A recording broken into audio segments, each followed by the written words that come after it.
আজকে আবারও চলে আসছি বারিনেতে, কারণ বারিনে আবারও অফার দিয়েছে। আর এই অফার খেতে কিন্তু আমি একদমই মিস করি না, আর যখনই অফার চলে তখনই কিন্তু আমি চলে আসি। যাই হোক, আজকেও চলে আসলাম এই বারিনে এসে কিন্তু অনেক রং ঢং করেছি। আর কি করেছি, কি খাওয়া দাওয়া করেছি সেটা নিয়ে থাকবে কিন্তু আজকের ভিডিওটা। অবশ্যই কিন্তু আপনারা মন দিয়ে দেখবেন এবং শুনবেন।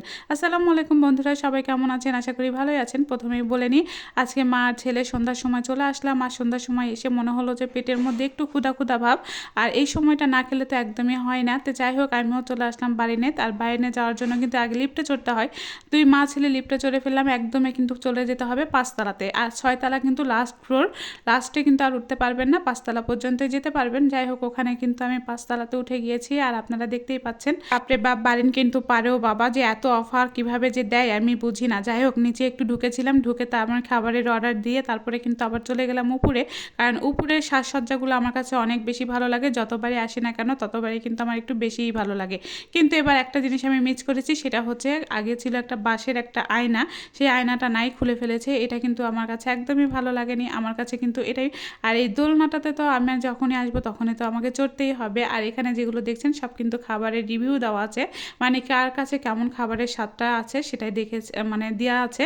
তো আজকে আমি এখানে এসে কিন্তু সব ফটো, ছবি, ভিডিও এগুলো করলাম। আর করার পরে কিন্তু আমার খাবারের অর্ডারটা কিন্তু আরও অনেকক্ষণ পরে আসবে, কারণ এখানে আসলে কিন্তু একদম টাটকা খাবারগুলো পাওয়া যায়। মানে টাটকা খাবার বলতে গেলে আপনি যখন অর্ডার করবেন তার সাথে সাথে কিন্তু তারা রান্না করে তারপরে কিন্তু আপনাকে দিবে।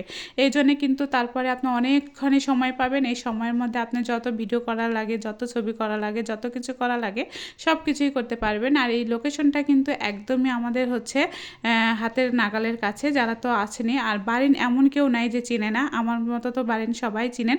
আর বারিনের খাবার দাবার কাছে তো আমার কাছে অনেক মজা লাগে। এখানে আমার আগেকার রিভিউও ছিল, আমি শুধুমাত্র দেখছিলাম যে কোথায় আমার রিভিউটা আছে, আমি এটাই দেখছিলাম। আর ওই যে জায়গাটা ফাঁকা দেখছেন, এই ফাঁকাতে কিন্তু একটা বাঁশের হচ্ছে আয়না ছিল। ওই আয়নাটাতে কিন্তু আমার কাছে অনেক ভালো লাগছিল। মানে আর এইদিকে হচ্ছে রাতের আমাদের নওগাঁ শহরটা দেখেন, এত সুন্দর লাগছিল। রাতের নওগাঁ শহরটা দেখতে কিন্তু মাশাআল্লাহ অনেক সুন্দর লাগছিল। মনে হচ্ছিল যে আমি ঢাকা শহরে আছি, তাই না? কিন্তু না, দেখেন আমাদের নওগাঁ শহরটা ছোটোখাটো একটা নওগাঁ শহর, কিন্তু নওগাঁ শহরটা কিন্তু একদম সাজানো গোছানো। তারপরে কি আর আমাদের খাবার চলে আসলো। আমাদের এখানে চলে আসলো হচ্ছে স্যুপগুলো চলে আসছে, সব খাবারগুলো কিন্তু আস্তে আস্তে চলে আসছে। তারপরে কিন্তু আমি আর আমার ছেলে দুইজনাই কিন্তু হচ্ছে এখানে খাওয়া দাওয়া করে তারপরে কিন্তু চলে যাব বাসায়। যাই হোক, ও স্যুপটা তেমন একটা পছন্দ করে না এর আগেও, কিন্তু ওর কাছে সবচাইতে পছন্দের খাবার হচ্ছে ফ্রাইড রাইস। আর এই যে দেখেন, আমাদের কিন্তু আমার খাবারগুলো কিন্তু অলরেডি চলে এসেছে। আর অন্থন দিয়েই কিন্তু আমি স্যুপ খেয়েছি। আর হচ্ছে এদিকে কিন্তু চিকেন ফ্রাইগুলো সব কিছু মজা ছিল। ও তো অর্ধেক খেতে পেরেছে, আর অর্ধেক কিন্তু খেতেই পায়নি। মানে এত সুন্দর একটা অফারটা কিন্তু আমার কাছে এত ভালো লেগেছে। আর এর আগেও কিন্তু অফার ছিল, তখন পিৎজার অফার ছিল, তখন কিন্তু এসেছিলাম। এখন কিন্তু ফ্রাইড রাইস এবং হচ্ছে চিকেন ফ্রাইগুলো আমার কাছে খুবই মজা লেগেছে। লাস্টে কিন্তু একটু ঠান্ডাও খেয়ে নিলাম।